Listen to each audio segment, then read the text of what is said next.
जी, अस्सलाम वालेकुम। आज हमारा टॉपिक थर्मोडायनामिक्स है। उसमें फर्स्ट ऑफ ऑल हम कन्वेंशन को देखते हैं। Convention related to work and heat.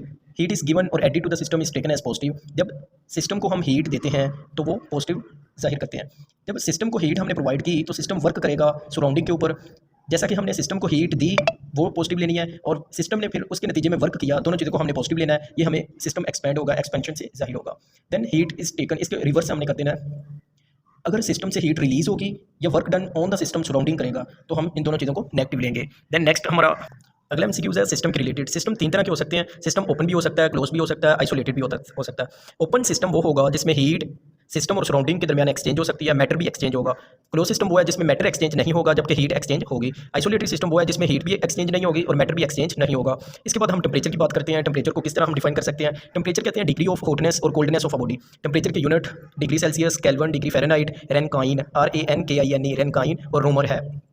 इसके बाद अगर हम ये एक एग्जांपल लेते हैं, T1 टेम्परेचर ग्रेटर है T2 से, देन हीट फ्लो करेगी T1 से T2 की तरफ। यानी अगर T1 का टेम्परेचर ज़्यादा है ये हॉट बॉडी होगी, तो ये कोल्ड बॉडी होगी। इसके बाद हम थर्मल इक्विलिब्रियम के बारे में देखते हैं। थर्मल इक्विलिब्रियम का मतलब है T1 और T2 इक्वल है। इसका मतलब delta Q is equal to 0, heat दोनों बॉडीज़ के दरमियान ट्रांसफर नहीं होगी। जब हॉट बॉडी और कोल्ड बॉडी का टेम्परेचर आपस में इक्वल हो जाता है तो हीट एक्सचेंज होना बंद हो जाती है।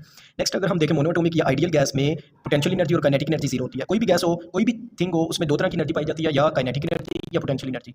तो मोनो आइडियल गैस के लिए पोटेंशियल एनर्जी भी जीरो है। पोटेंशियल एनर्जी तीन किस्म की हो सकती है। इलास्टिक पोटेंशियल एनर्जी जो कि इस केस में जीरो होगी, gravitational potential energy, electrostatic potential energy. Electrostatic में हम दो चीज़ें देखते हैं, दो चार चीज़ होनी चाहिए। तो चूंकि हमारे पास मोनोएटॉमिक एक ही एटम वाली गैस है तो इलेक्ट्रोस्टैटिक पोटेंशियल एनर्जी भी जीरो होगी। काइनेटिक पोटेंशियल एनर्जी वाइब्रेशनल भी नहीं होगी, रोटेशनल काइनेटिक एनर्जी भी नहीं होगी। सिर्फ और सिर्फ जो मोनोएटॉमिक आइडियल गैस में होगी एनर्जी वो ट्रांसलेशनल काइनेटिक एनर्जी होगी।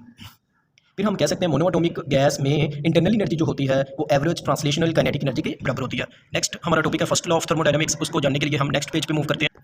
फर्स्ट लॉ ऑफ थर्मोडायनामिक्स में इसे हम दूसरा नाम देते हैं law of conservation of energy, और ये इस साल 2022 में नम्स का एमसीक्यूज भी आया हुआ था। एक कैलोरी 4.18 जूल के बराबर होती है, ये भी एमसीक्यूज आया था नम्स का। फर्स्ट लॉ ऑफ थर्मोडायनामिक्स में whenever heat energy is added into a system, जब भी हीट एनर्जी डेल्टा क्यू हम ऐड सिस्टम को प्रोवाइड करते हैं, it partly appear as change in internal energy. वो सिस्टम में इंटरनल एनर्जी को चेंज करवा देती है, plus work done by the system on surrounding, और वर्क डन करवाती है।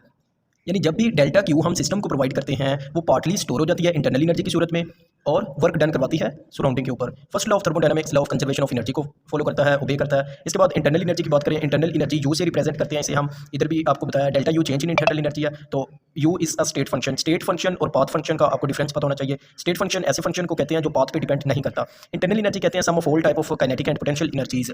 पीछे भी हमने पढ़ा मोनोएटॉमिक या आइडियल गैस के लिए जो इंटरनल एनर्जी होगी वो एवरेज ट्रांसलेशनल काइनेटिक एनर्जी ही होगी।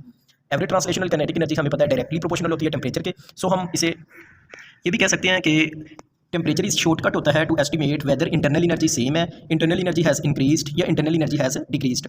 अगर टेम्परेचर इंक्रीज हो रहा है इसका मतलब यू इंक्रीज हो रहा है, टेम्परेचर डिक्रीज होगा सिस्टम का तो यू डिक्रीज होगा। अगर टेम्परेचर T1 और T2 सेम है, हॉटनेस और कोल्डनेस सेम हो चुकी है, हॉट और कोल्ड बॉडी के दरमियान बराबर हो चुका है टेम्परेचर, देन हम